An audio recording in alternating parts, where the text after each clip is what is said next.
Mr. Sherlock Holmes, I presume. Correct. With whom do I have the pleasure?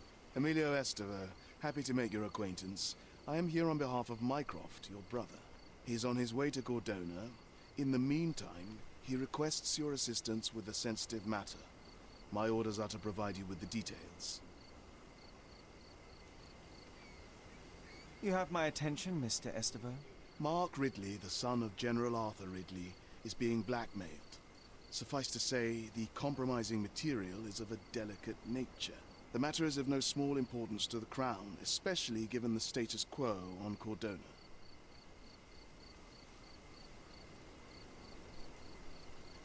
What about the status quo? The Ottoman population holds a certain animosity towards the colonial rule. It's been this way since we took over the island. General Ridley made concessions with their leaders, but I'm afraid we are still teetering on the edge of open hostility. What does Mycroft want me to do? Retrieve the blackmail material? No, sir, nothing of the sort. Mark Ridley is meeting the blackmailer atop the old city bridge tower. You shall observe from a distance, then establish the blackmailer's identity. Do not attempt to arrest him. We'll handle it from there. Saving the best for yourself? Fine. There's a cafe just over the bridge that provides a good vantage point. Please report to me when you are done. I'll be waiting for you here, and remember, discretion is of the essence.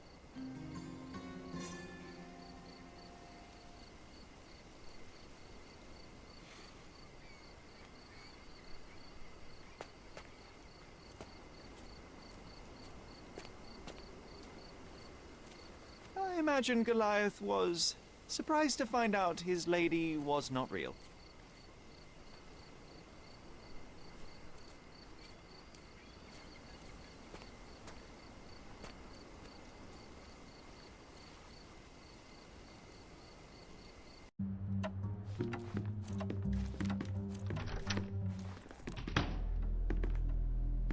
Mr. Holmes, you came! Oh, how kind. Though now, of course, I realize it is because of my game, not the works on display. It needn't be one or the other. Your man's disguise was easily debunked, Mr. Vogel, but I shall admit that you planted in me the seed of curiosity. Ah, terrific! I had no doubt you'd put the pieces together. Let us call it an opening gambit before the real game begins. So, this little game of yours, what's it about?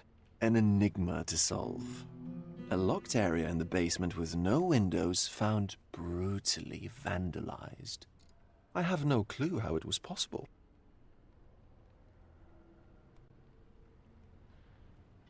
What about this intrusion? What happened?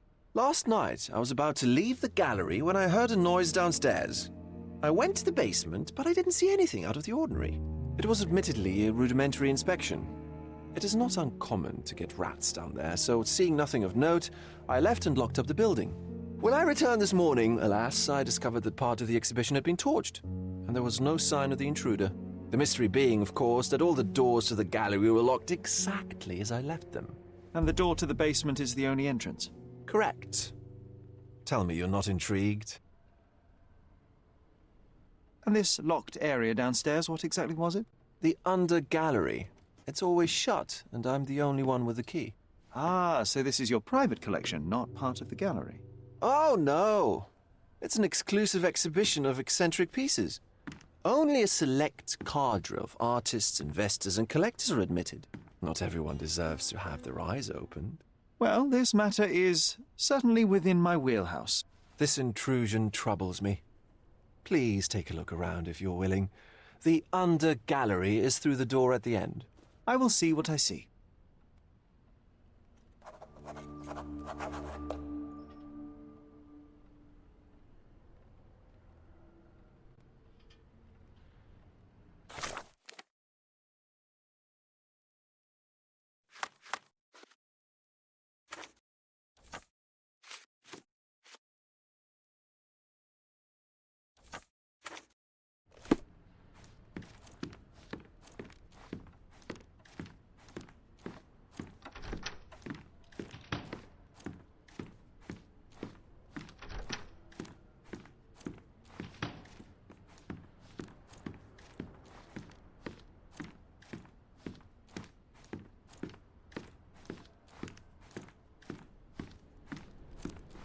Back home, we've got a taxidermist.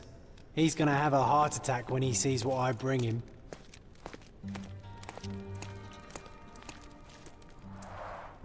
A simplistic attempt at provocation.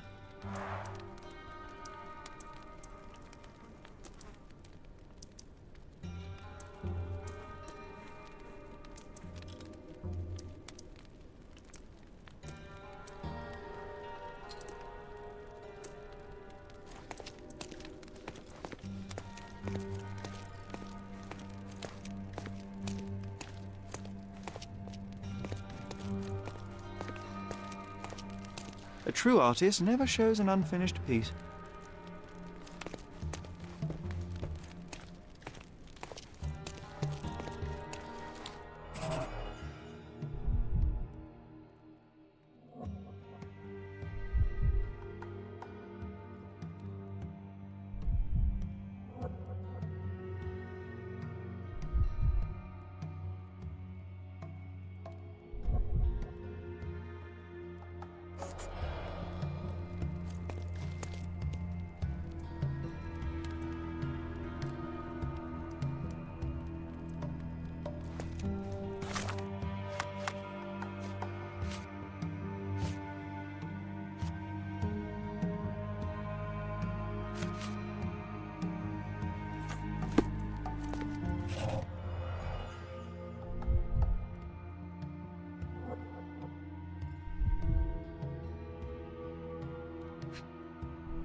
A handprint of the thing from another world. But it looks fresh, and its coal origin ruins the effect of the extra mundane.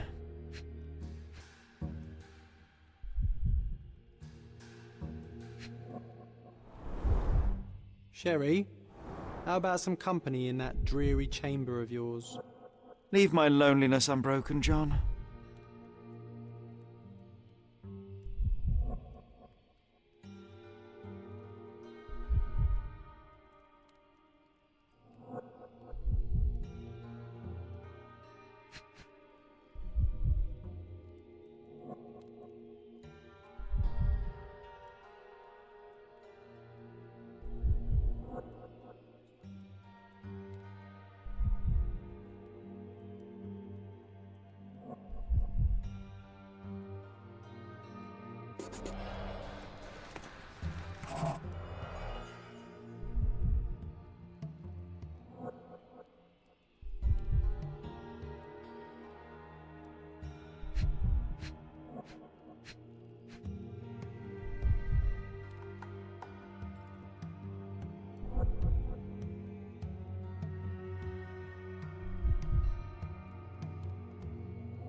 Sodden and mould-ridden. One presumes deliberately.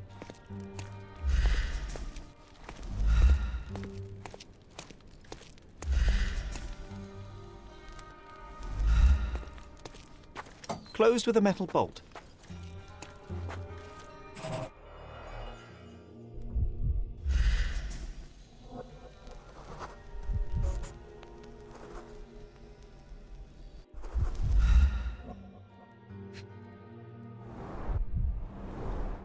Footprints. Size 9.5.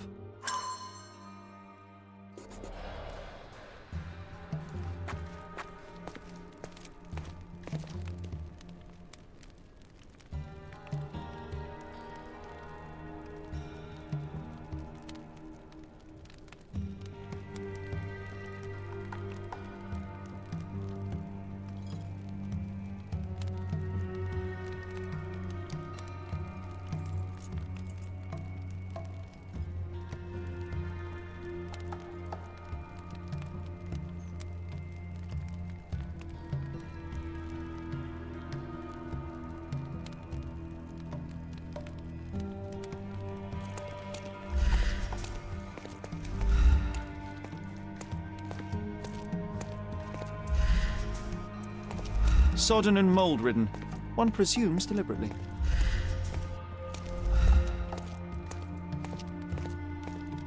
The parasites of creativity. Or just a reflection of the artist's recreational interests. Saturn devouring his sun. Of grim composition. Unflinching in its ferocity, yet somehow beautiful.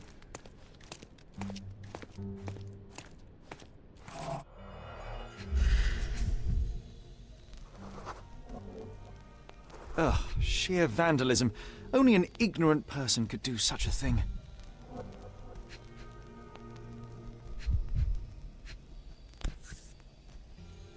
A Maupau butt.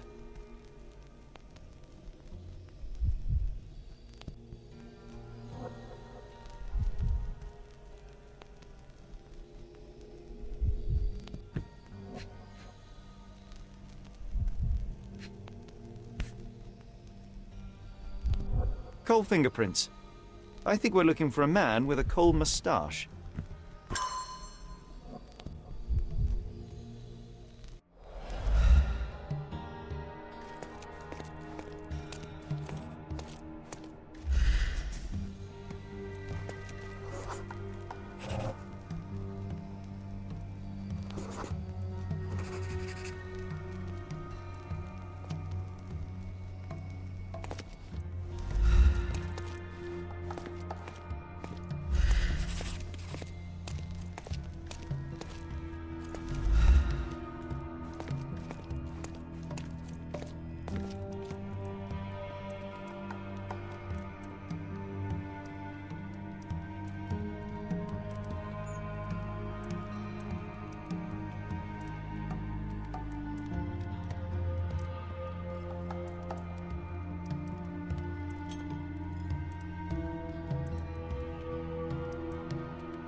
Old, and hasn't been used for a long time.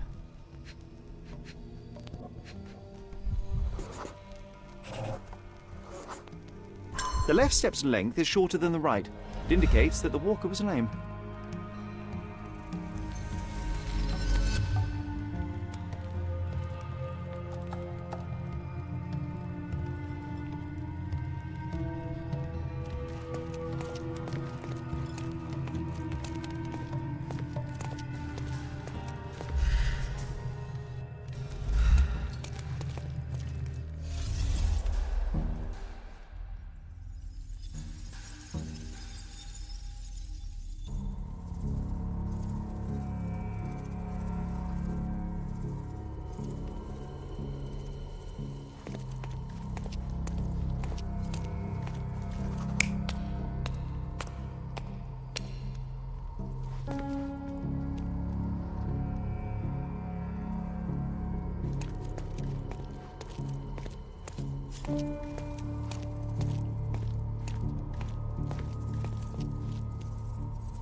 The intruder entered the basement through the coal chute.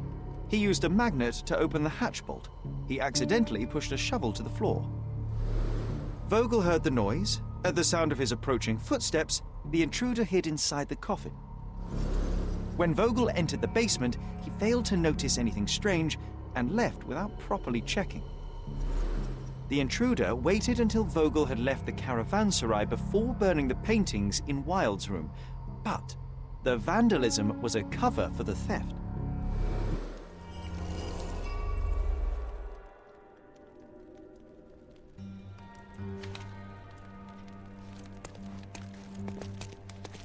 Back home, we've got a taxidermist.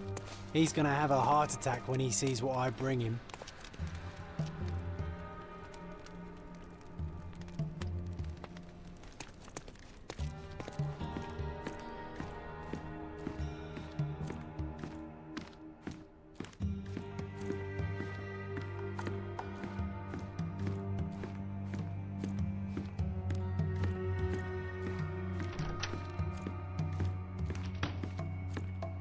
The pieces are not what I expected. What do you think my collection is about?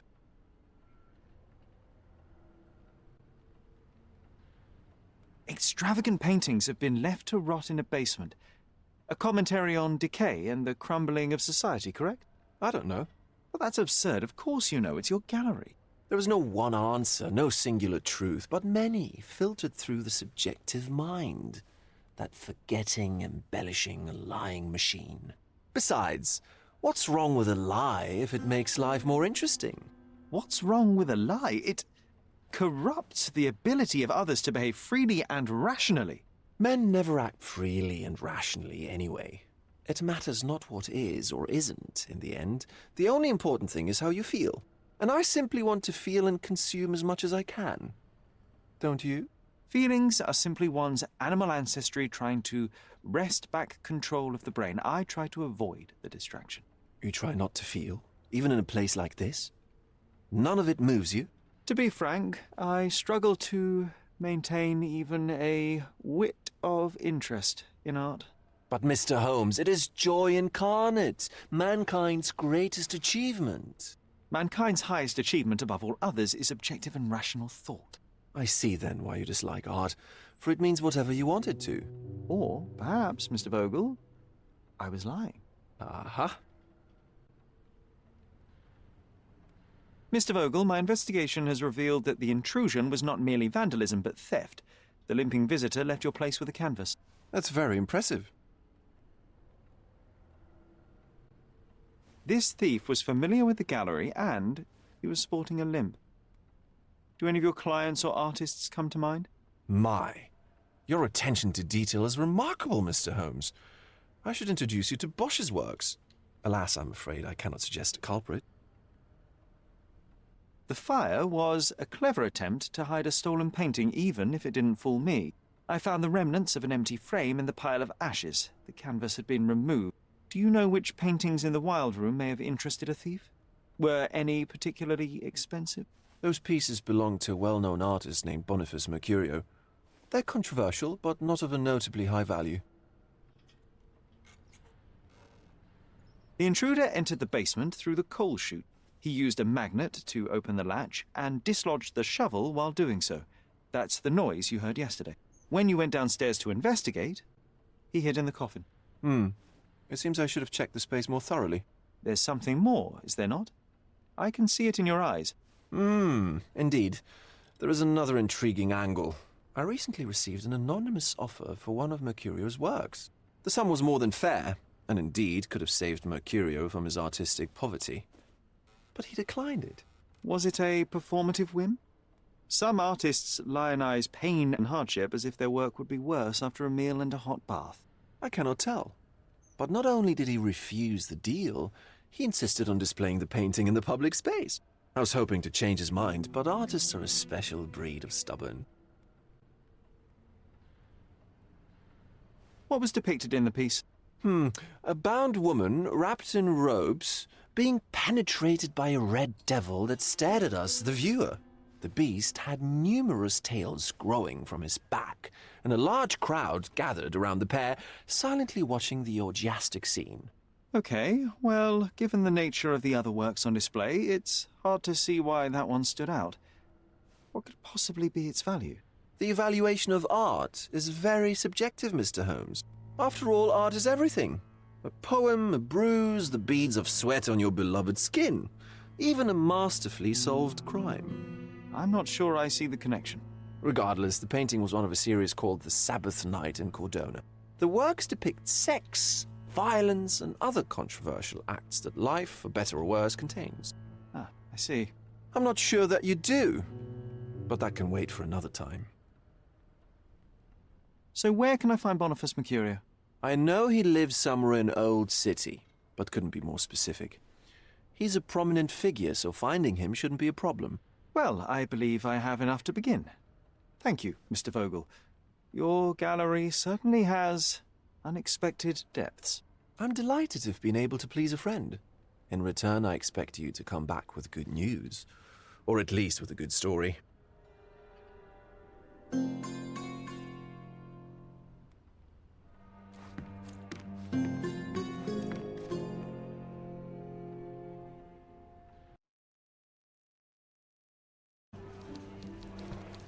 Mr. Holmes, I have something for you.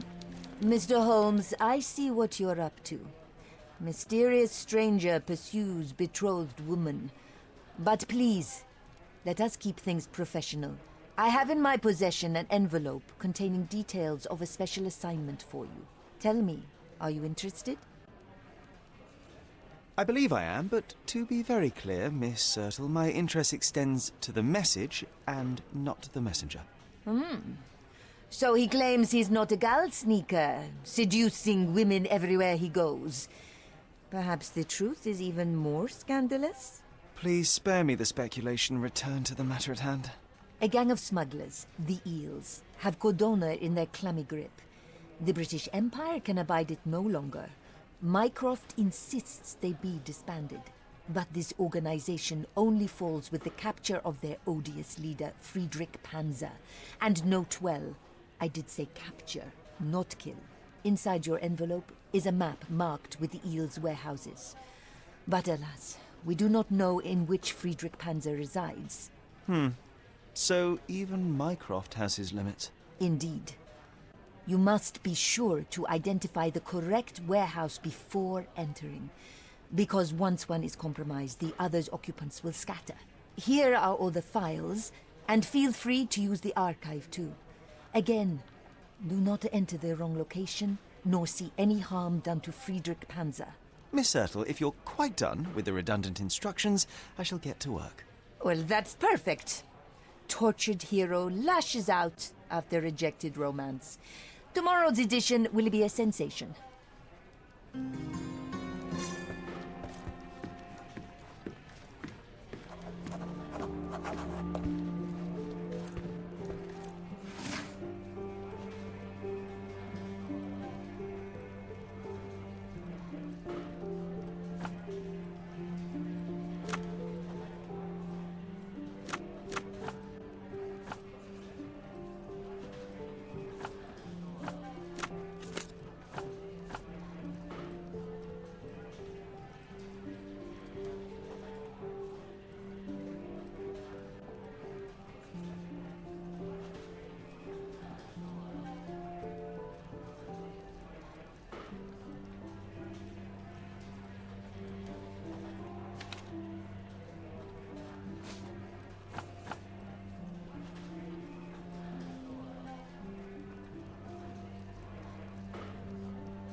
Excuse me, young man. Where do you think you're going? Greetings, Mum. I'm looking for the... I don't care who you're looking for. You shall not pass. No visitors allowed. I wish to buy a painting from Mr. Boniface Mercurio. Is he at... Dearie, tell me, because old age has made me blind. Did someone write Information Bureau on my forehead? Because I'm not here to answer your questions. Entry is for residents only. If you aren't a resident, please leave, or I shall report you to the police.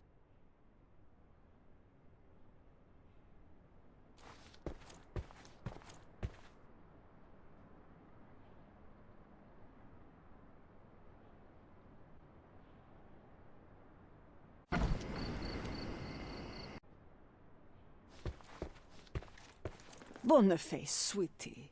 Is that you? Ah, old age does terrible things to one's sight. I didn't recognize you at first. How are you, Mum? I'm ashamed to admit that I've lost my key. Do you have a spare? For heaven's sake! How many times will you lose that key of yours? Of course I have a spare. You artists all live in your own little world. Please, accept my thanks. I would rather accept your rent. You promised to pay me several weeks ago, and I'm still waiting. I will pay you, I promise, very soon. You'd better do, my dear. Or else I'll just change the lock. And I won't fall for those cow eyes.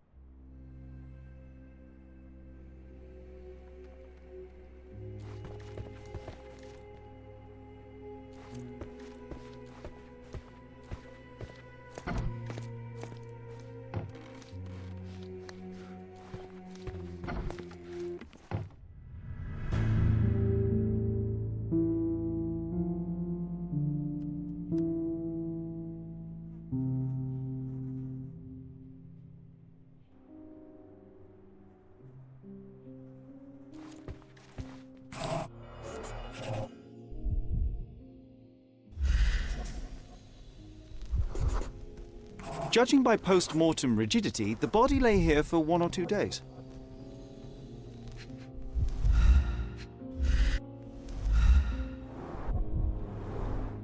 Soaked in blood. It seems as if the puddle of blood was here before the rags.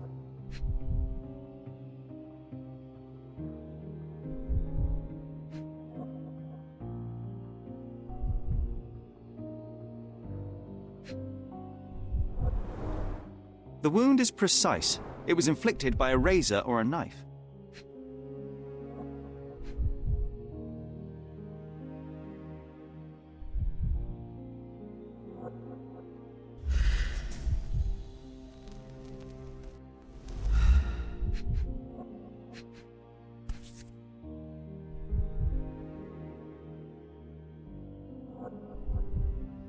Could be the murder weapon.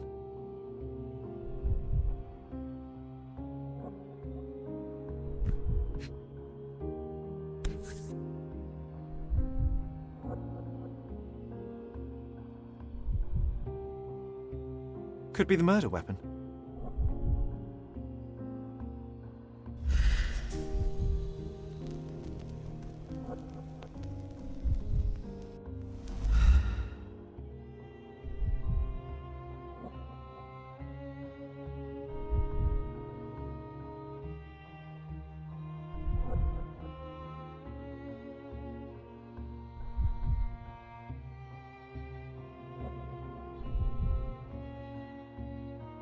A normal kitchen knife.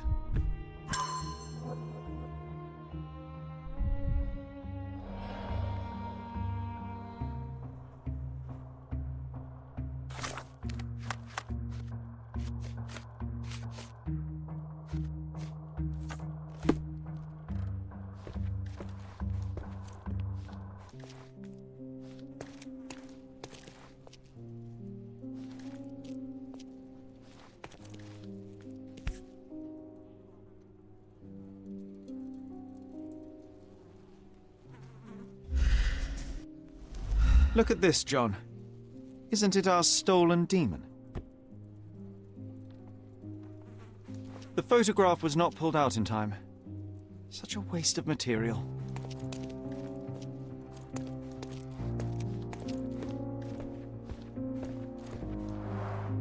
The blood has dried. I've heard of this style of painting. It is called expressionism.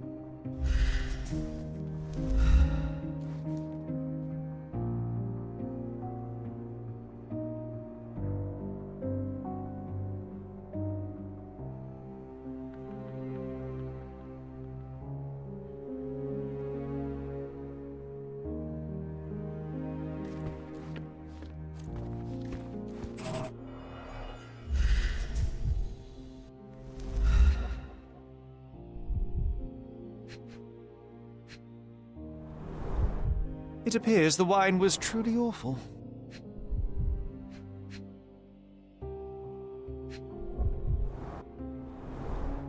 Despite the overall tendency towards mess, you cannot sit with the drawer pulled out like this. Someone left it after searching. I wonder where he got that fancy camera.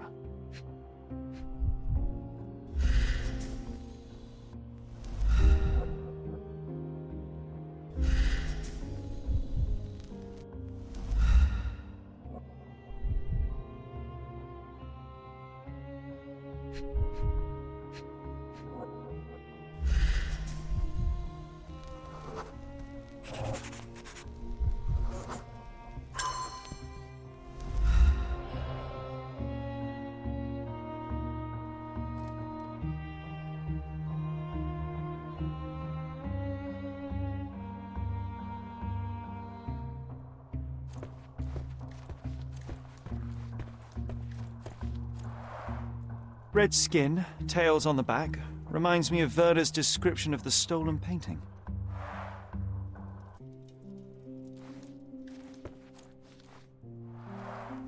The chest has been searched.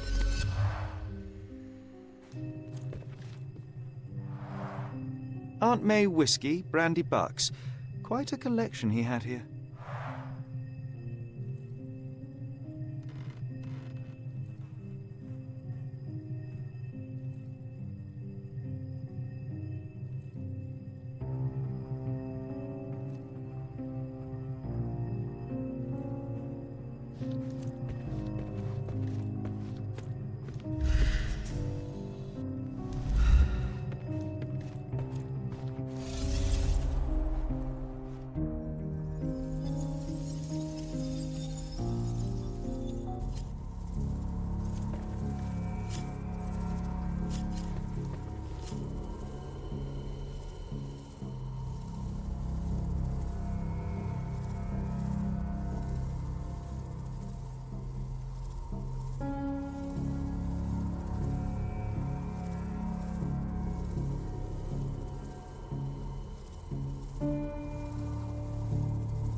Mercurio was developing photographs when the intruder snuck in. Mercurio heard him coming. While the thief was searching the chest, the painter ran towards him with a bottle in his hand. He smashed it across the thief's head. The intruder had no choice but to defend himself, and the weapon of opportunity happened to be a kitchen knife. Mercurio stepped aside to grab the painting, but the wine-blinded thief attacked Mercurio's throat. When the thief came to his senses, he saw Mercurio bleeding on the floor. He grabbed the rags and tried to bandage him, but it was too late. Why did Mercurio attempt to snatch the painting in the middle of a fight? to strike the intruder. Not with his painting, it was too important to him.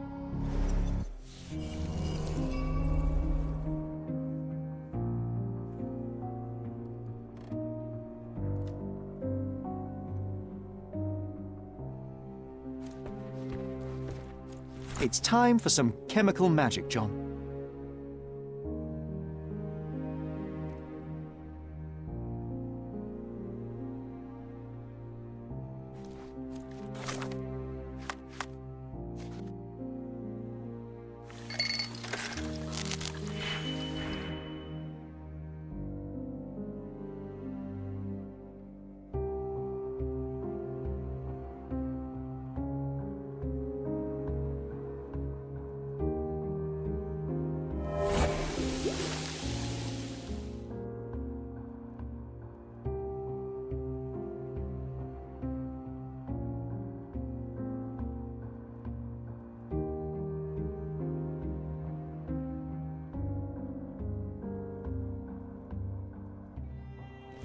That doesn't look like the painting we need, Sherry. As expected, but that doesn't mean it won't tell us anything. Let's put it on the easel where it belongs. I guess this is his most ordinary painting. Spot the two differences, John?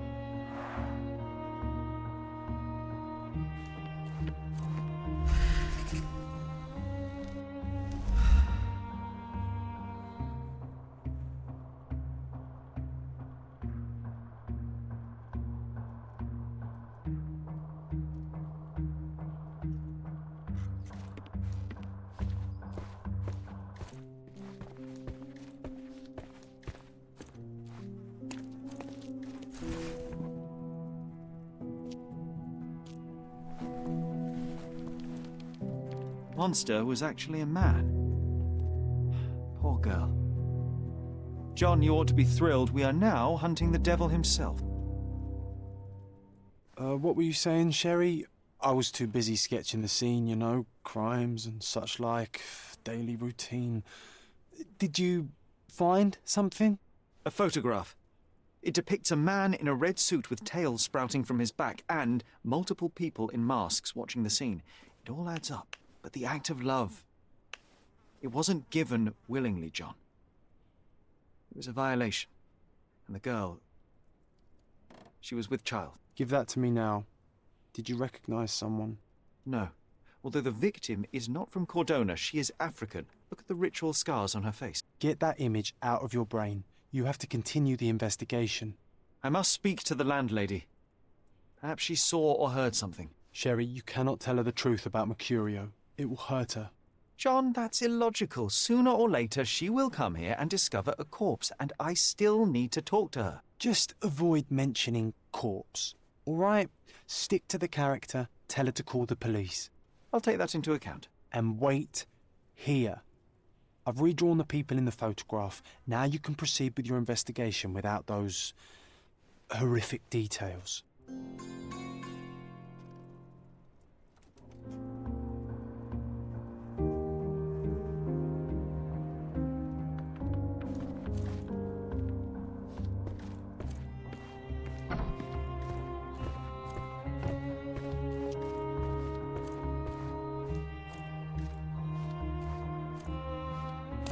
What's wrong, dear?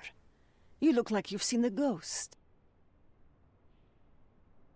Can you tell me if anyone else has recently entered the flat? Oh, you're talking about that limping man. I'm sorry I let him in. I was scared. And I thought maybe he would motivate you to find money so that you would pay your rent. No offense, dear. Can you describe him? Oh, so you weren't at home. I was so certain you didn't leave your flat that day. He was of average height, had a limp and a tattoo on his neck, and he was smoking Malpal cigarettes. My husband used to smoke those. They have a horrible smell I can recognize from a mile away. Can I ask a favor? Of course, dearie. Please call the police and ask them to enter the flat, and don't look inside until they come up. What? What trouble have you stepped in this time? It really doesn't matter. Thank you, Mum.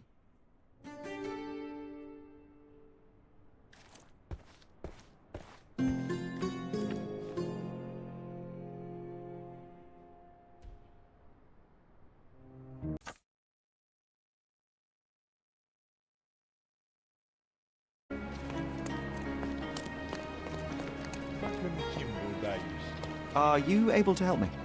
Yes, of course. Let me tell you what I know.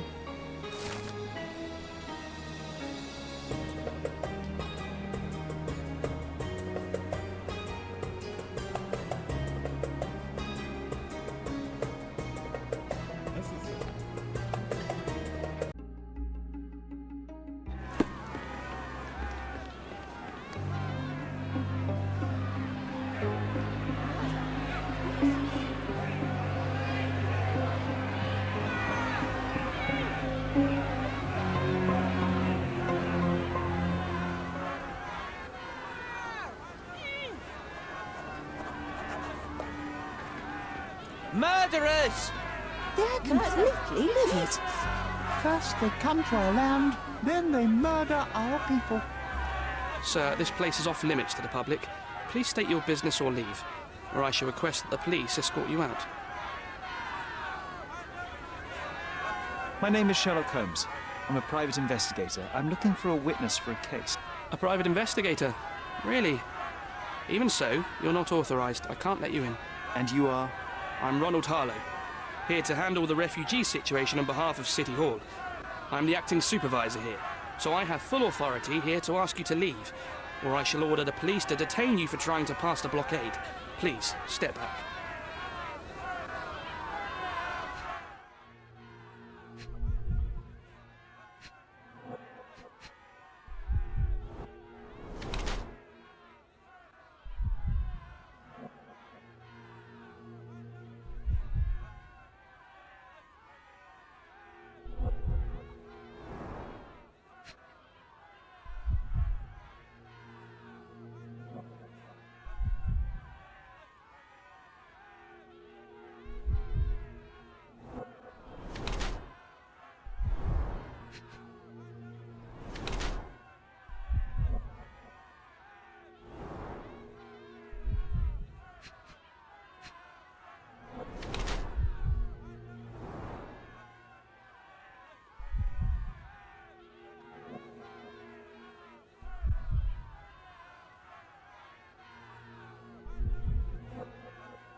What about the murder that this crowd keeps shouting about? It's mere assumption. I assure you that the situation is under the police's control. I know you want to deal with this in the right way. You are obviously a professional and a responsible person, but you clearly have never handled a situation like this before. I am handling it, Mr. Holmes. Don't question my capability here. And tell me how you do it. You can't even calm this gathered crowd, and as for the police, they're not quite managing it either, are they? You consider yourself a problem solver, but until today, you've been solving problems sitting at your desk in a dark corner of a city hall room. Here, you need a more practical approach. What are you driving at, Mr. Holmes? I can help you to handle the situation if you're truly interested in solving things quickly and quietly. And how exactly would you manage that? Simply tell the police that I'm with City Hall and I'm permitted to investigate the scene. I'll work out the rest, but in return, I need your help finding my witness. She's a young refugee. She's with child or was with child recently. Look, there is indeed a dead body inside the camp. So even if the girl you are looking for is there, all the refugees are now being detained and interrogated by the police. They won't allow you to speak with her, and I can't do anything about that until the situation settles down. So it's in our mutual interest to settle it. Oh. I suppose that things are bad enough that I ought not shy away from help. All right, Mr. Holmes. I'll tell the police to allow you to come inside. Just tell me when you're ready. Mr. Harlow, how did the refugees end up here exactly? Oh, so you're not from around here yourself? I've been away for some time, but I read the papers. Yes, this whole story has been in the papers for almost a year now. They were smuggled to Cordona on a ship from Africa. Smuggled? Then why didn't you deport them? The smugglers managed to sneak them to shore and hide them inside an abandoned warehouse. When the police raided the warehouse and found the refugees there, the ship was already gone. We aren't even certain as to which ship it was. We have busy shipping routes with other colonies these days, you see. So you decided to lock them up under a bridge? There was no other option. We're still trying to work out what to do with them. I only hope we'll find a humane solution and not put them on a raft and float them out to sea. Mr. Harlow, what exactly do you do here? What are your responsibilities? What I do and what I am responsible for are two different realities, Mr. Holmes. On paper, I am in charge of the camp territory, security, provision, and the refugees in general. What I actually do most of the time is knock on every City Hall door trying to obtain some funding, or at least rations for the camp. The police here on City Hall's behalf too? They are, minus those who came here after the body was found. The governor won't let the refugees disperse into the islands, so there's a significant police presence guarding the camp. Naturally, they answer directly to the police. I have some influence here, but I'm not their direct authority. I'm ready to take a look at the scene. All right. Go inside the camp and find Inspector Tewkesbury. He's the officer investigating the scene. Tell him I sent you. Say you're an independent expert from City Hall. He'll fill in the details for you. I'll find my way with words. Thank you, Mr. Harlow.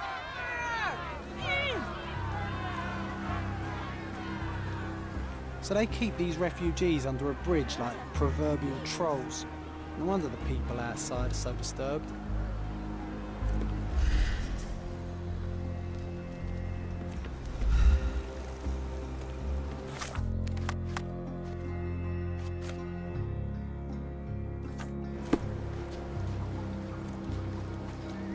Who the hell are you? How did you get in here? Mr. Ronald Harlow let me in, sir.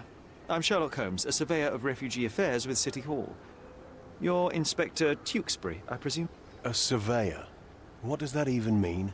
In short, I've been sent to conduct an extensive report on the incident for the Colonial Office and to assess all the damage inflicted on state property. Got it. Another paperworm sent to count money and get food for archive mold.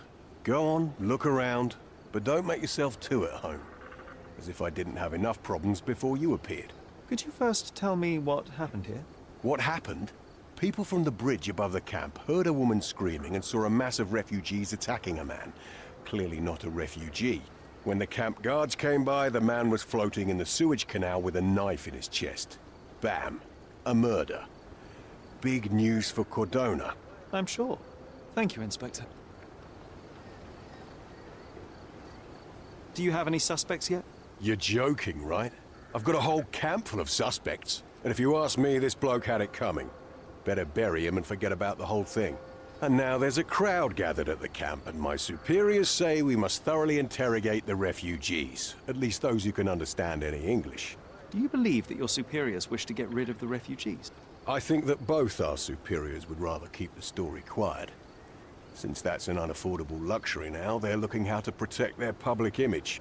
That's why I have to waste my time waiting for my people to turn every stone and befriend every refugee. Did you learn anything about the dead man? The fellow looks like a thug. I've had dozens like him fished out of the sea over the past 20 years. Ever since these refugees arrived, there have been people on Cordona with bad blood in them. My best bet is that this thug had something against them too. And no clue as to his identity? He had some items on his body, but nothing to indicate who he was or where he was from. I think I should catalogue his possessions in my records. Go on. They're on the table near the body. And none of the refugees were harmed? One fellow was cut. He's lying over there near their kitchen. He's in a bad way. You mentioned a woman screaming who attracted the bypassers on the bridge. Was she harmed? No, she's all right, but perhaps the whole debacle started because of her. She started wailing and the refugees stood up for the girl. And where is this young woman now? Back there in the shacks, same as the rest of the refugees. She's being questioned by my men, but she's just some refugee girl. Can't understand much English.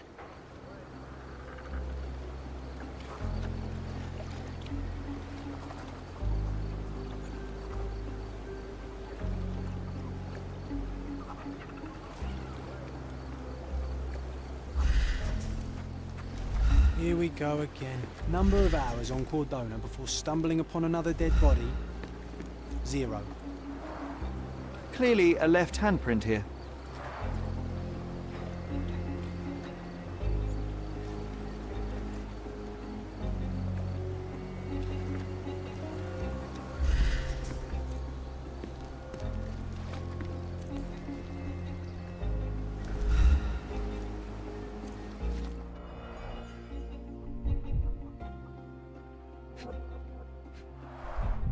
A fresh crack, as if the crate was hit recently.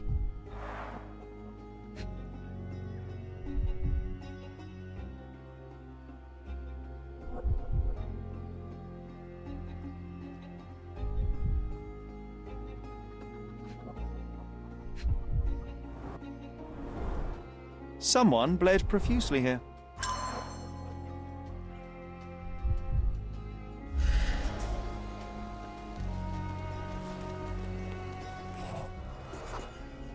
A furrow in the ground. A blood trail leading to or from the canal.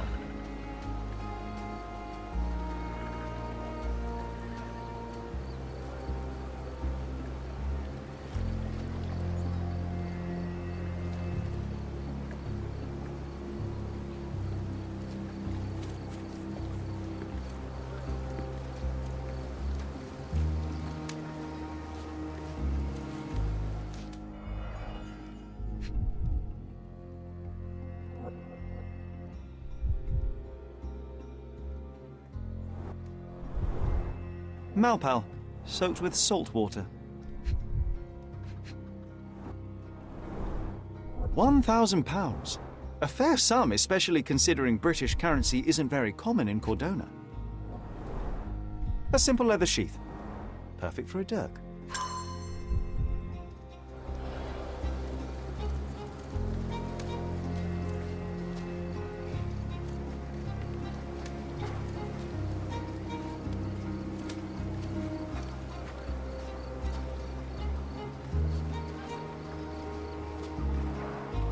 Oh, carnelian agate beads, a traditional African adornment.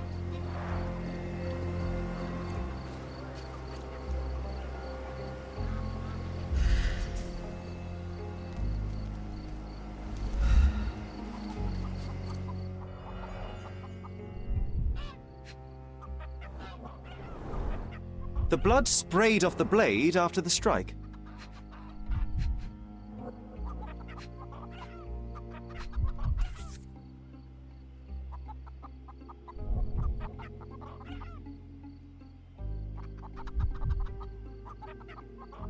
It might have been used as an improvised weapon.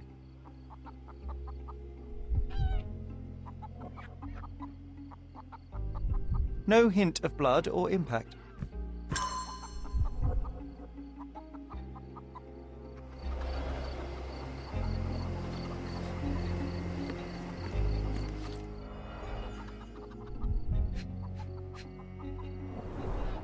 The cut is deep, potentially serious if not treated immediately.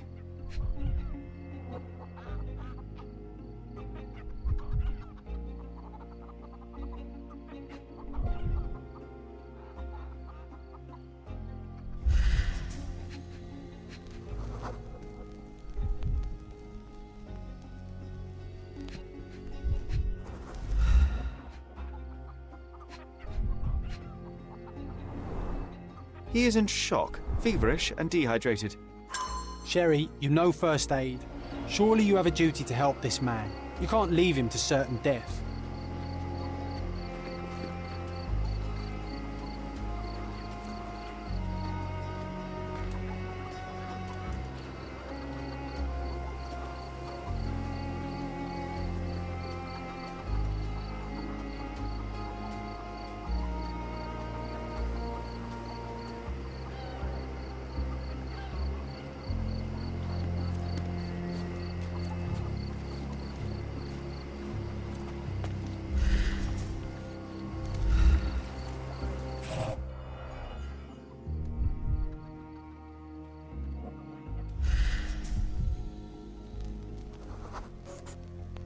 A man's footprint.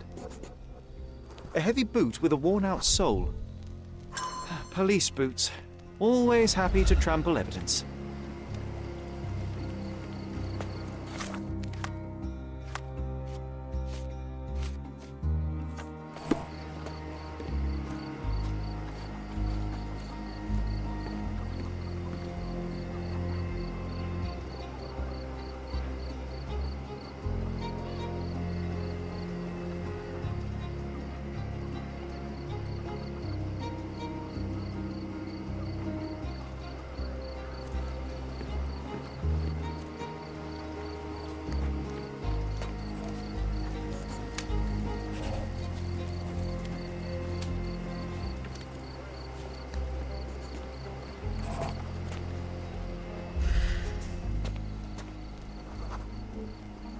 Just washed. Better than nothing to bandage the wound.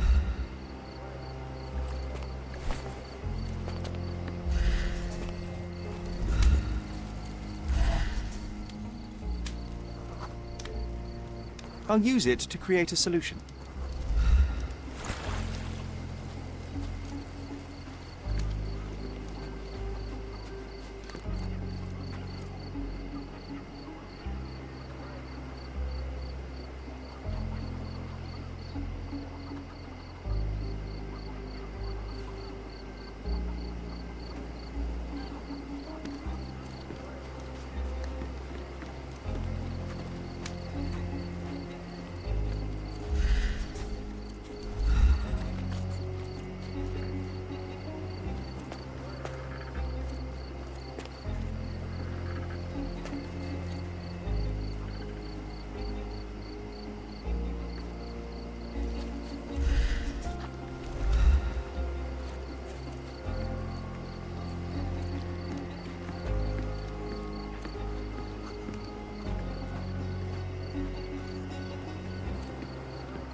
I'm afraid these leaves can only be added to tea.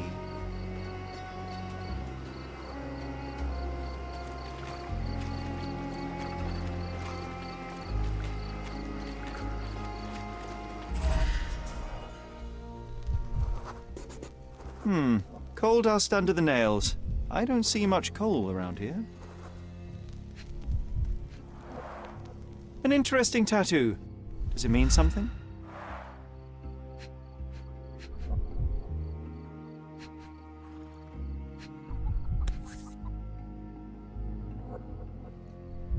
A steel dirk, sharp, a common accessory among sailors and soldiers.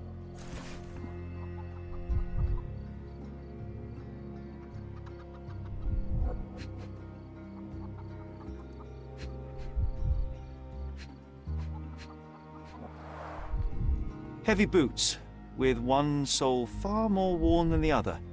This man was Limping John.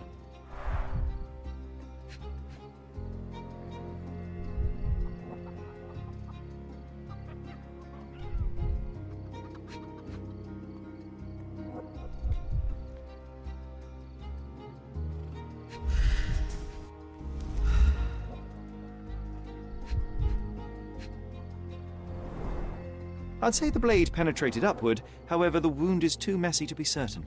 A violent death. But this man, limping, coal dust, I think we're onto something here, John.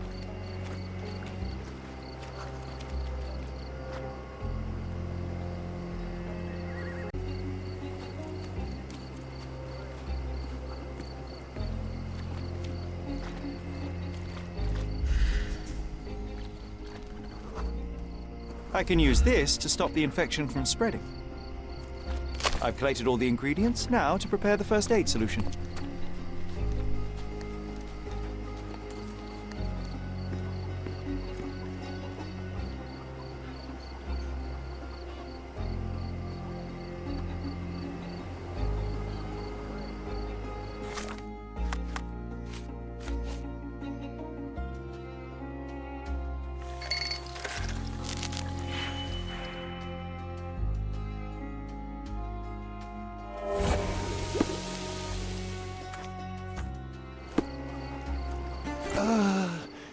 Thank you. This should make you feel better, my friend. Now remain lying down and drink as much water as you can. Well done, Sherry. At least he won't die from the infection.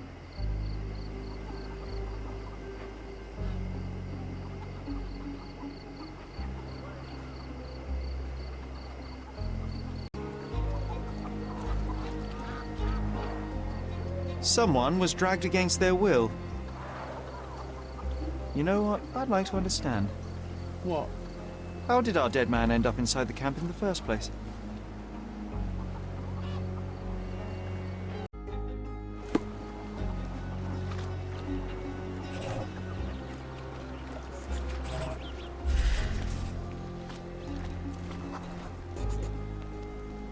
It's unlikely anyone could get in or out of the camp by water without alerting the police guards.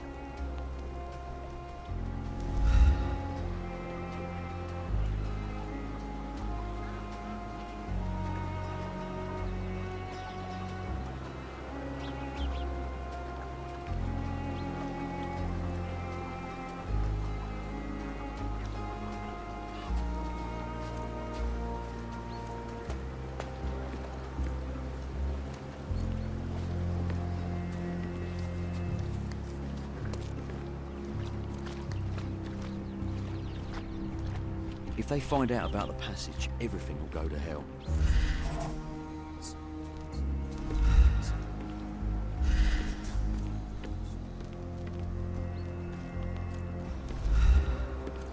If they find out about the passage, everything will go to hell.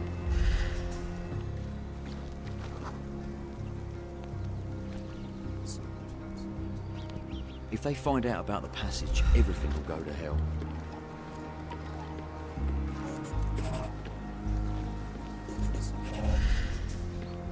If they find out about the passage, everything will go to hell.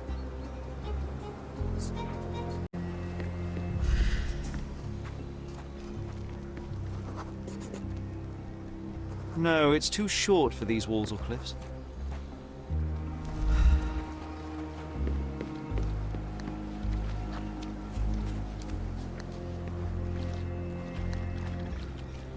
If they find out about the passage, everything will go to hell.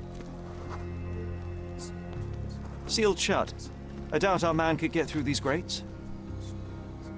If they find out about the passage, everything will go to hell.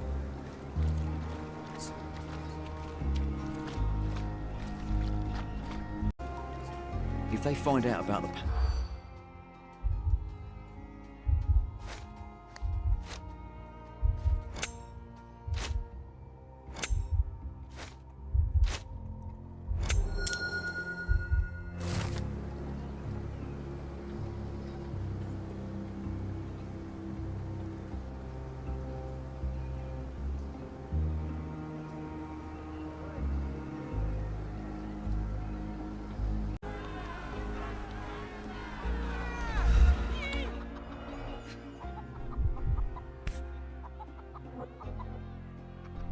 A single Malpal butt.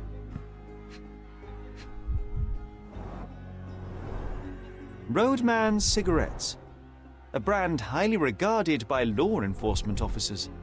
So there wasn't any sophisticated infiltration plan. The good old police just let the man into the camp. Now we have everything we need to get the full picture of what happened at the camp.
You're not even trying, Sherry.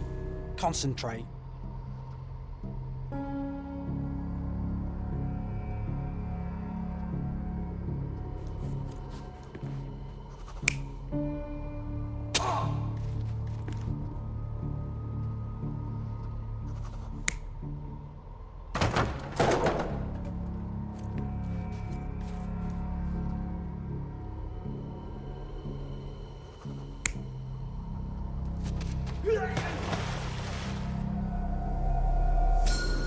So, we have a thug who came to take a refugee woman with him. She resisted, but he dragged her by force.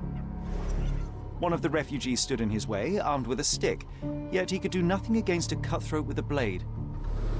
The man didn't anticipate that the other refugees would intervene and stand against him. In the confusion, the woman managed to break free. The thug took fright and fled. He was stopped by the falling crates. He stumbled and fell, piercing his chest with his own blade.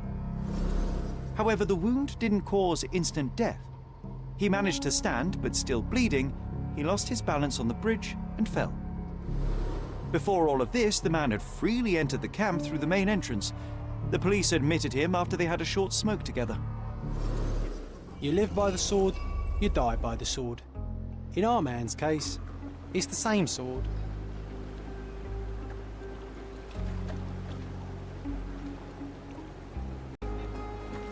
Mr. Harlow, your refugees didn't murder anyone. What? Pray tell me what you've learned. All right, listen carefully. This might solve one problem for you, but will create a few more. Oh, well, that's a great start. The man came to the camp intending to kidnap one of your refugees, a woman. What he didn't expect was that the refugees would stand up to protect the woman. A brawl had broken out. In the chaos of it, the man stumbled over those crates and fell on his own blade. How do you know he fell on his own blade? The wound in his chest was inflicted from an unusual angle. It was not an offensive stab, shall we say. The refugees didn't touch him. And judging by the blood at the scene, the intruder managed to raise himself but was unable to walk very far, He ultimately fell into the canal. But how did he sneak into the camp? Why didn't the police see him? And this is where your new problems emerge, Mr. Harlow. What do you mean? You're not a dull-witted man. You know what I mean. There is no feasible way to get into the camp without the police guards knowing of it.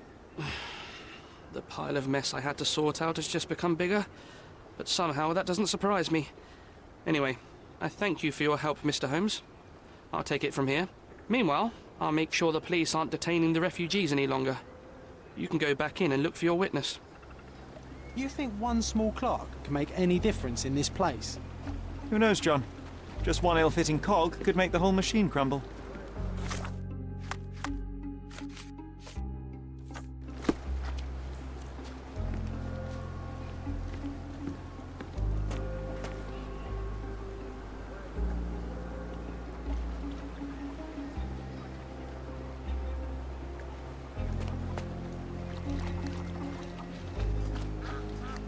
You're the one who tended to our man's wounds.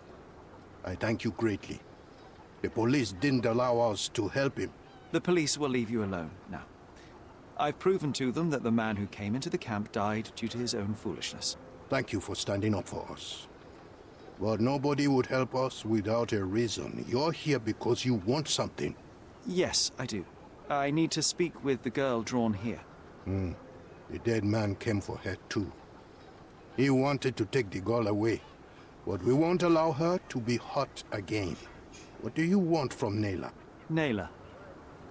She was hurt some time ago. I'm here to find the people who did this and bring them to justice. And to find them, I need Nayla's help. Will you let me speak to her? Justice. There's no justice on this land. But you helped us, so maybe your words are not empty. You can speak to Nayla, if she wants it. But I will be watching you. Hello, Nayla?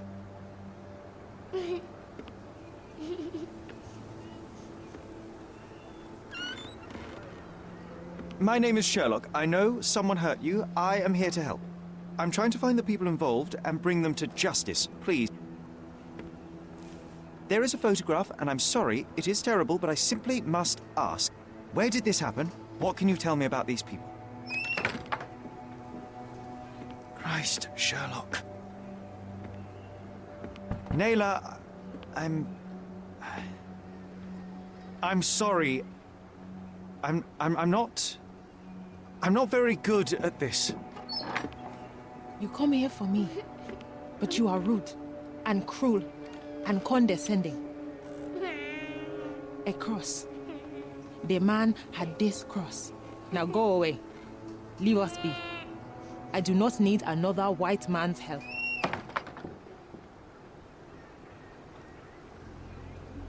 Oh, glad that wasn't me.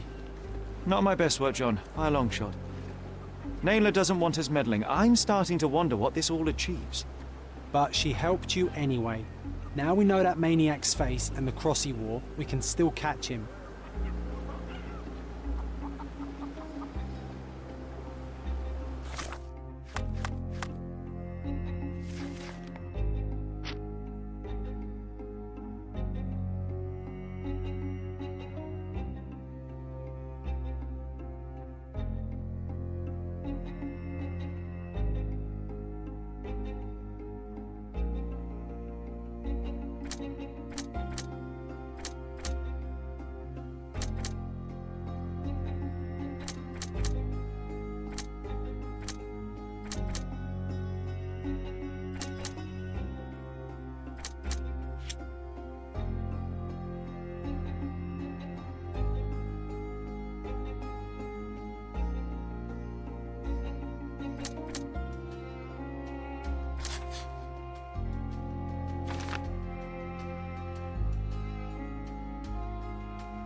I owe you a lot, Mr. Holmes.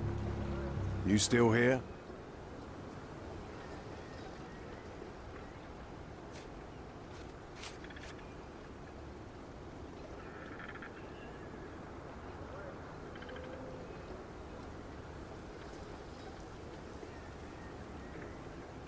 I've already told you all I've learned. The intruder has a most peculiar tattoo on his neck, 2 lines and a point. Do you know anything about it? You really want to know, kid? Why? You want to play a policeman or something? I'm sure you have it in your records, so it won't hurt if I have it in mine. In my records, it's just a tattoo, as it should be in yours. Ah, to hell with you. Suit yourself as to what you're going to do with it. Off the record, though, such tattoos are often connected to a man named Mr. Niccolo Bernadotti. Bernadotti, you say? A respectable businessman in Scaladio. His company imports goods and wines, and smuggles everything that can be smuggled between the colonies and the mainland. His people can be identified by an obscure tattoo, just like the one over there our friend has. But these are all merely rumors, you see. If Mr. Bernadotti was a criminal, he'd be in prison now. Or hanged, right?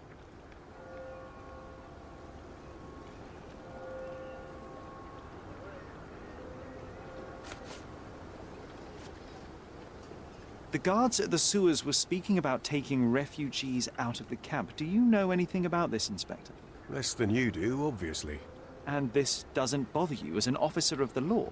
I can neither punish them nor put them on the right track, if that's what you're asking. Maybe your friends at City Hall could do something about it, but I seriously doubt that.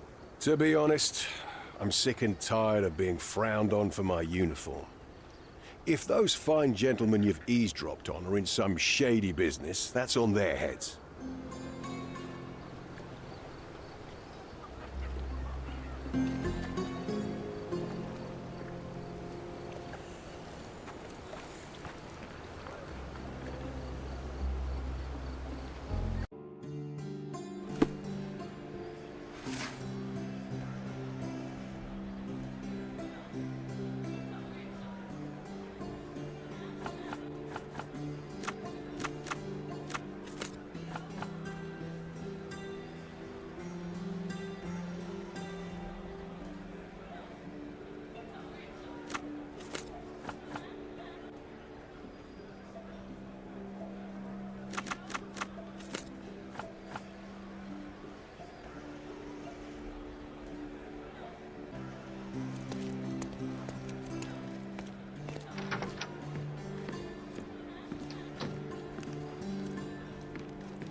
If you're here on matters of signing up for military service, come back tomorrow.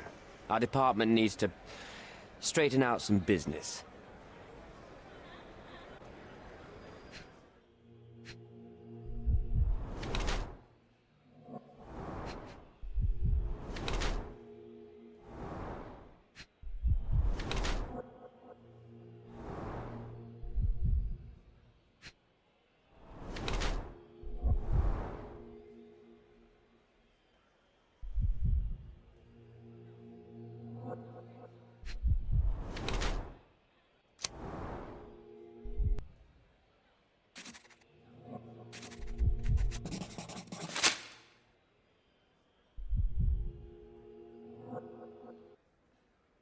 Why are you staring at me like I'm a Madame Tussauds figure?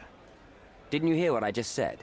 On my way here, I was wondering whether you might regret what you did. I tried my best to retain at least a shred of faith in humanity. I had hoped that you would hear her scream, see her face in your dreams, or at least once asked yourself how Naylor might feel. Who? Neither of my hopes were fulfilled. Why are you here? You defiled a girl who was with child. Don't even pretend that you regret what took place. Do you wonder why I came here? It is because I am disgusted with people like you, and the only way in my mind to rid the world of your ilk is to see you hanging from the gallows. All right, all right. Is it about money, as you said in the letter? I have it, all right? There's no need for violence. I've never written a single word to you. As you can see, I have a more direct approach. That letter, it wasn't from you. So what do you want? Answers, to start with. Fine. I suppose now we have a nice long talk. Do you drink, Mr. Sherlock Holmes. And I do not. Shame. All the best discussions are accompanied by a glass of whiskey. But out of respect for you, I won't drink either. Respect? That's an unusual word in your mouth, Mr. Where are my manners? My name is Thomas Norton, a British envoy in Cordona on a military mission. So, where do we start? You mentioned blackmail. Tell me about it. All right. A couple of days ago, I received an anonymous letter. It said that in the art gallery at Caravansary there exists a painting that incriminates me. The blackmailer made it clear that if there is a painting, then a photograph exists too. And I should be wary of what it might do to my reputation. What does the blackmailer want from you? Money, of course. What else do such people want? Needless to say, I don't remember anyone taking photographs at the party. Up until the last moment, I hoped he was bluffing. But he wasn't, as you've just proven to me. Show me the letter. I burnt it as soon as I read it. I've left enough evidence. There's no need for any more.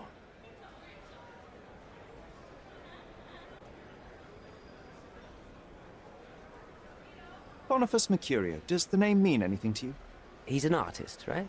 The one responsible for the painting that compromises you. I found him dead in his room. Oh, that is bad. Wait, you don't think that I have anything to do with this? You had motive to kill him. Maybe I did, but listen. I know how this looks, but murder? That's on another level. I had thoughts that this Mercurio... Mercurio? Well, him, yes. I thought he could have been the blackmailer. But I was too afraid to make any hasty decisions. There were plenty of ways to fail by making a move, so I chose to wait. To see what he would do next. You have to believe me. I don't believe people, I believe evidence. Then look at the evidence. So, let's return to the beginning. What happened at the party? I vaguely remember that night. As usual at such parties, you meet people, you talk with them, they invite you to spend some time alone with them. What can I say? I got myself mixed up with the wrong company, and somebody must have mixed some psychoactive substance in my drink. After that, it's all blurry. I completely lost my sanity. I made a terrible mistake which I regret deeply. You don't say. Do refugee girls often appear on the menu at those types of parties? It's rather rare. So you didn't attend the party to engage in an exotic experience involving a vulnerable woman unable to accuse you of assault? I would never have planned such a terrible thing. What happened was just bad circumstance.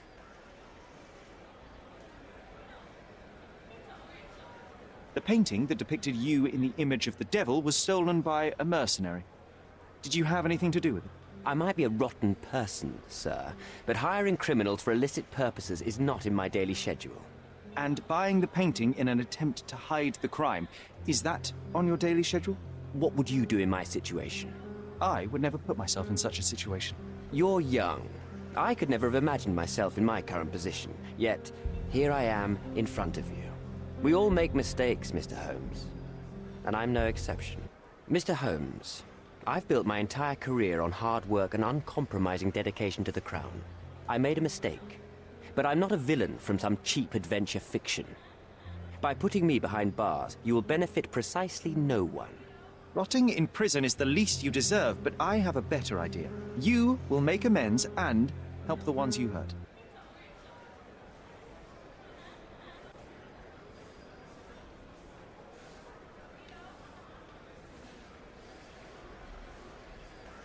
Use your connections to help patriate the refugees, find them decent homes, give them jobs. There must be a meaning to your position and my decision. Yes, all right, I can do that. So, will you give me the photograph now? That's not all. Naylor deserves the very utmost of what you can do. Help the girl? I can't risk the press paying extra attention to her.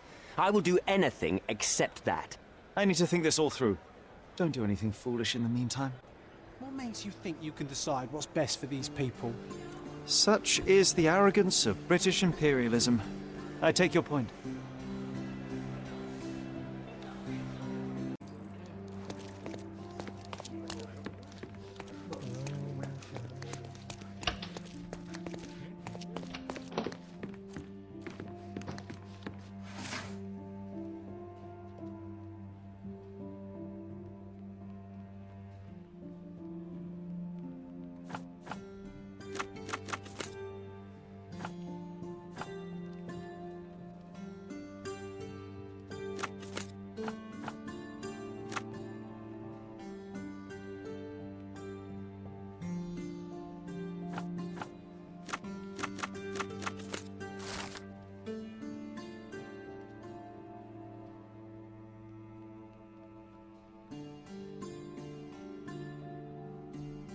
An impressive slice of life. The police had a lot on him, and at the same time, nothing at all. Amateurs.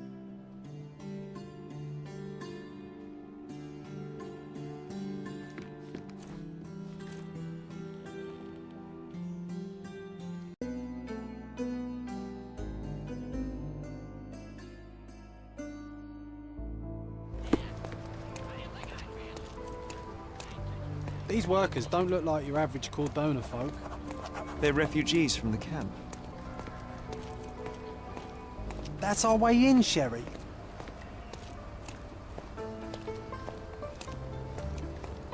Hey, yo.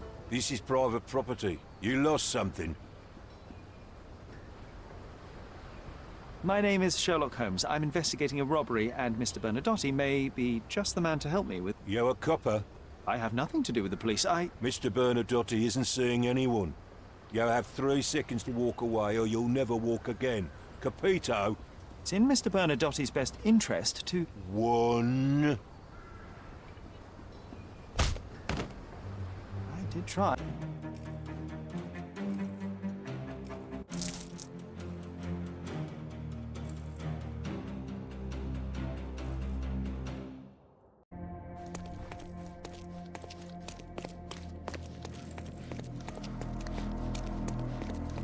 Sherry, look! This seems familiar. No, sir. Don't hurt me. It's all right. I won't harm you. Like you didn't harm the folks on the way here? Don't come any closer. One step and I'll shred you to pieces.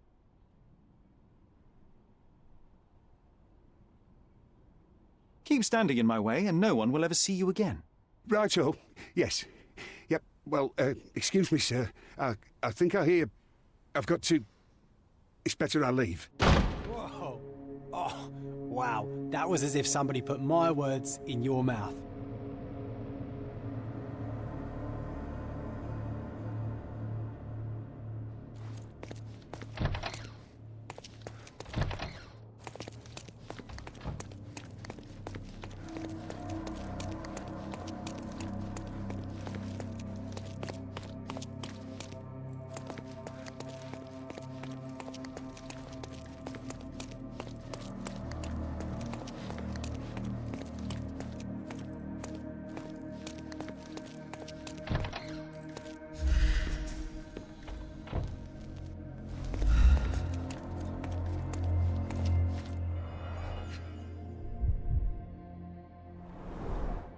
Let's see what's hidden there.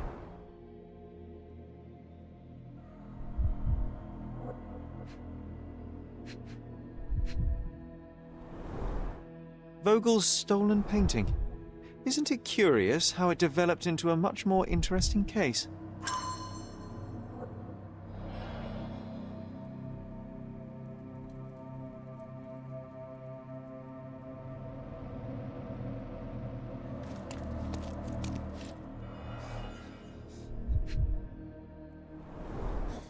V.H. Grindley Flow Blue Tableware. Masks, traditional for the Chokwe people of Central Africa.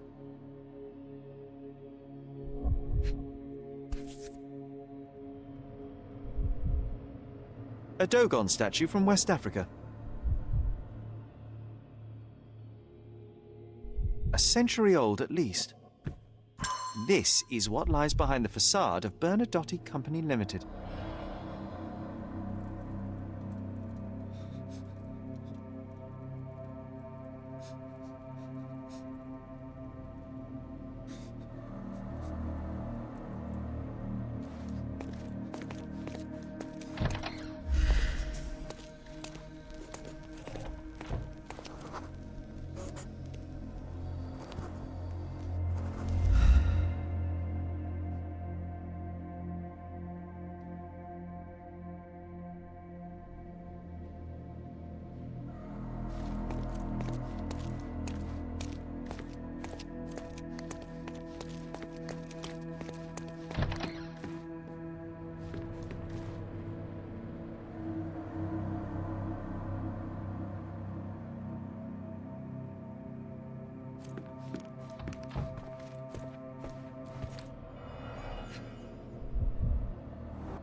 I suppose it's Mr. Bernadotti with our fine governor.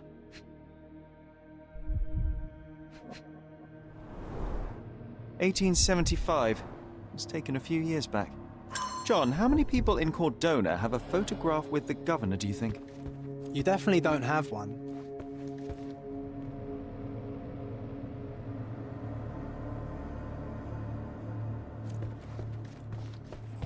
Please don't shoot me.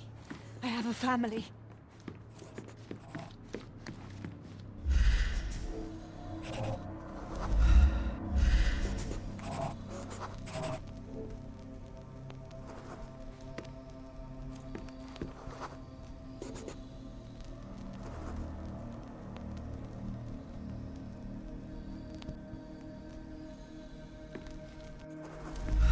Spare me.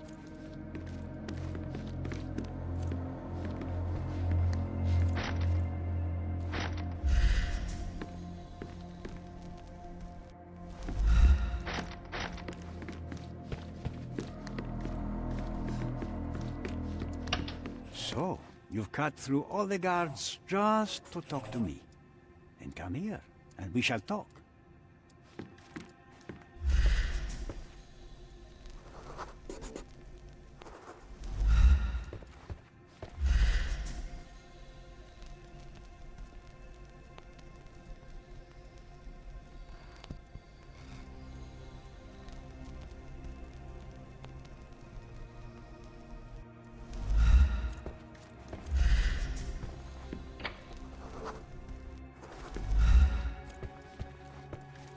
Whenever you're ready. I'd hate to intrude.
Bad news.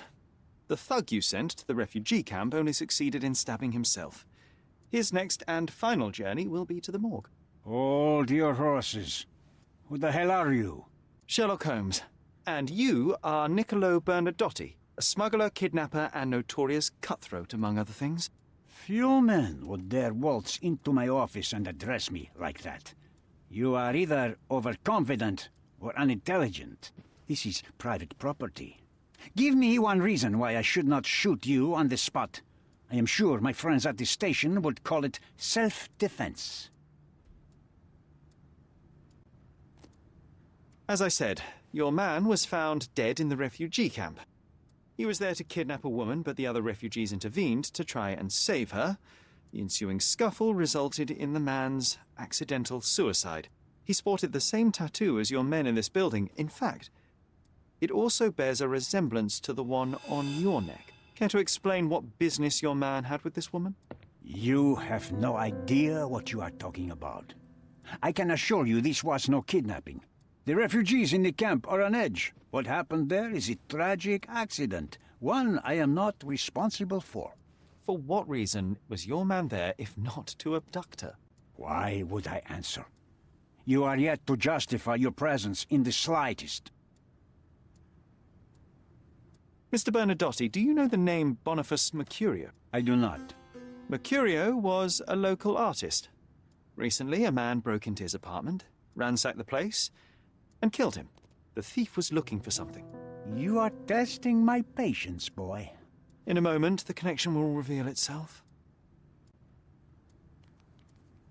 I was hired, privately, to investigate the recent theft of a painting from an art gallery.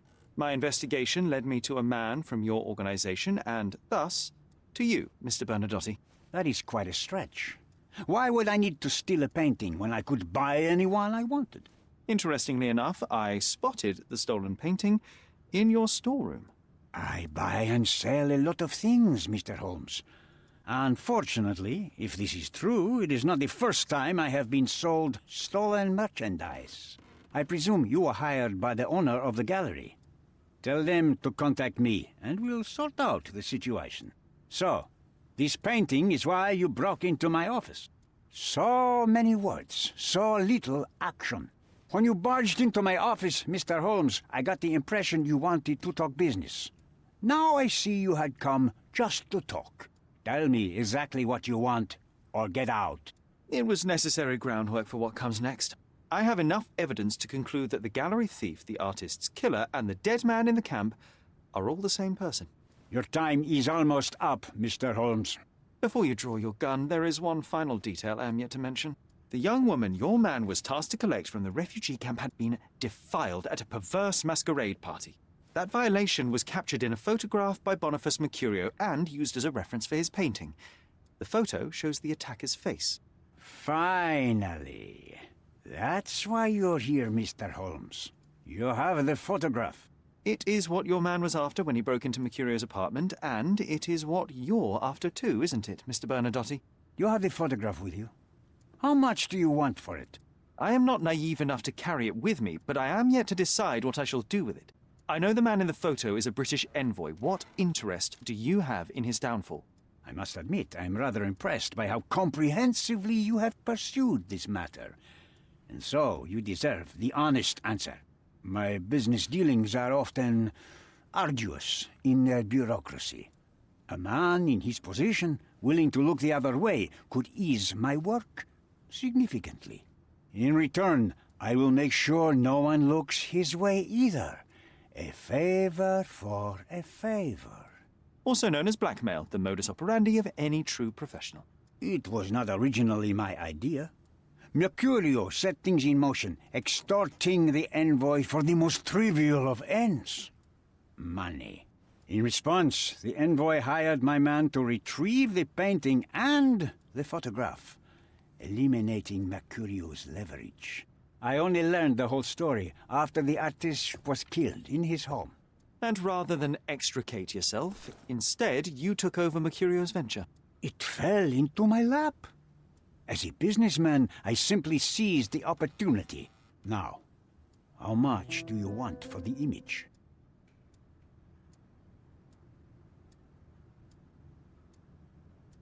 I could not help but appreciate the collection of smuggled artifacts in your storeroom.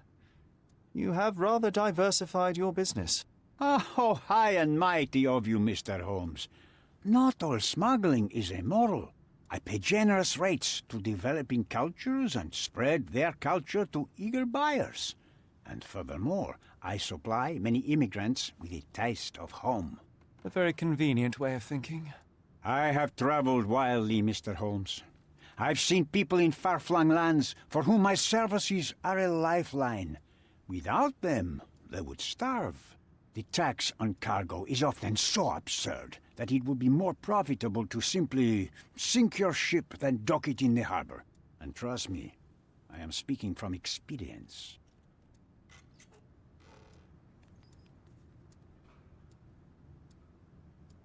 Why did you send your man to remove the woman from the camp? Without a photograph, her testimony was the next best thing. Securing her was in everyone's interest. Victims and witnesses all too often disappear. I thought the girl was safer with us. I did not anticipate what would happen at the camp.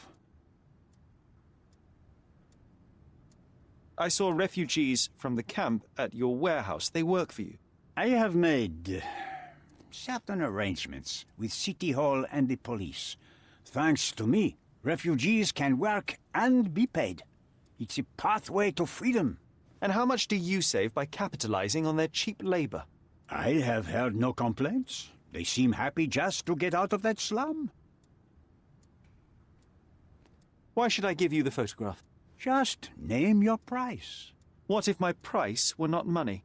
You claim to have connections, Mr. Bernadotti. Perhaps you could improve conditions for the refugees. Give them a chance for a better life. Ha! I do have connections, Mr. Holmes, but help the whole camp? You are asking too much. I could, however, make arrangements for one person. The woman who was violated will have her own home outside the camp, solely for her and her child. She will no longer be a refugee, but a princess. That I can guarantee. Is that really possible? It will be neither fast nor easy, but I can do it. She deserves it, don't you agree? And as for her abuser, he will serve me, as much as he deserves. So in your plan, everybody will be given their due. Especially you, Mr. Bernadotti. Seems like a fair deal, no? I doubt anyone could offer you better. Simply give me the photograph, and the world becomes a better place. I give you my word.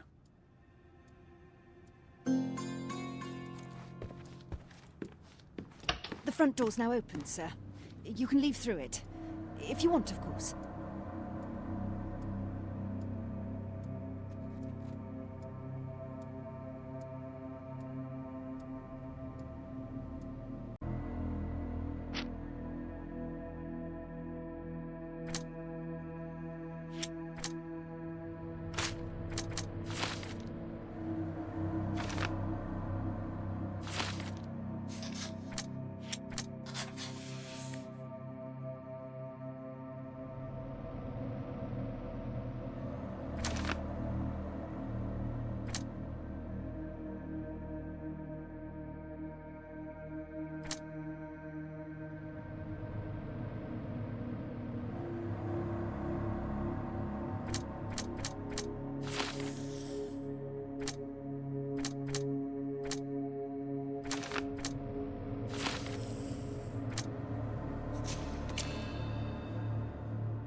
Have you thought it all through?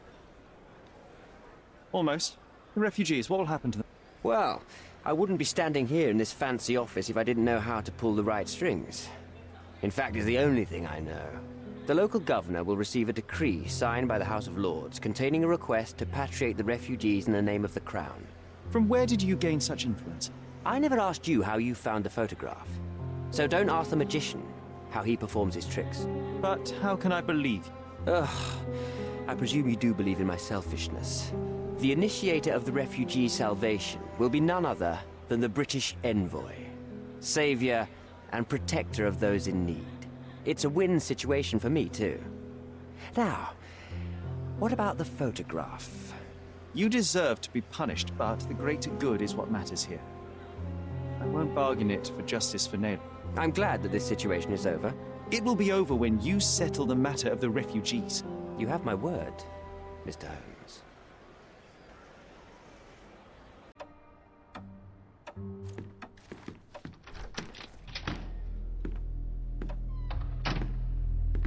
Mr. Holmes, you've returned. Have you uncovered anything new about the theft?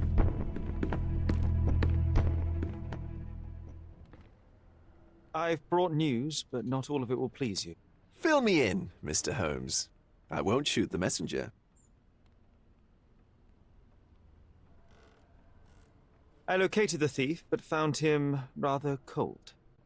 He was tight-lipped about the painting, too. Huh, he's dead. How very droll, Mr. Holmes. One presumes you were not responsible. It was an accident at the refugee camp. He impaled himself on his own knife. Life is nothing if not cruel and capricious. I tracked down Boniface Mercurio. I presume he wasn't delighted about the situation. He was not having a good day on account of his murder. Killed in his own flat by the same person that stole his painting. Oh, sweet Mercurio. Perishing in the pursuit of his art. How apt. I will miss his exceptional sense of humor. What about the stolen painting? Have you located it? I found the painting, but I could not retrieve it. Well then, where is it? In Bernadotti's office. Bernadotti? That shady businessman? Why would he steal it from me? I'm afraid you'll have to ask him yourself. I take it you found something more then. What happened to your crusade of truth? Was it not that important, after all? No truth will satisfy you, Mr. Vogel. It was not an attack, Mr. Holmes. If you've chosen not to tell me, I respect your intention. But it is just rather boring, isn't it? It is what it is. Well, now that we've resolved all of our outstanding matters, I have a gift for you. I took the liberty of having it delivered to Stonewood Manor. I am told it belonged to your mother. Previously you mentioned there may have been more to my mother's passing than consumption. It appears you were right. Oh dear, I'd hoped to be wrong. She was unstable, mentally unwell. She required sustained specialized treatment, but her madness persisted. I knew that Violet had disappeared from the public eye, but had no idea of her suffering. I cannot imagine what you're feeling. I'm fine. And what exactly have you sent me? Frankly, I'm not sure how to answer that. I trust you'll know. Thank you, Mr. Vogel. I am curious to see what you have procured.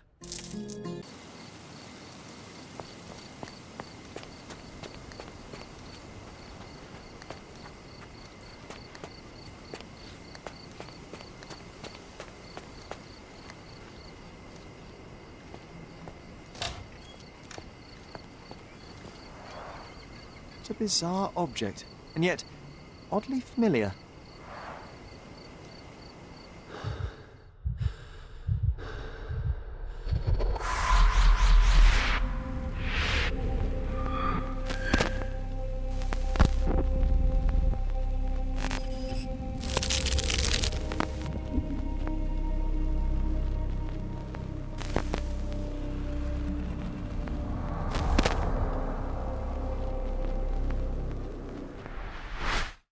Did you just remember something? Yes. A room full of curiosities and artifacts. I think I can find it in the manor. Sherlock. So, you continue to pursue the imaginary. I had hoped you might have got all this out of your system by now. Mycroft.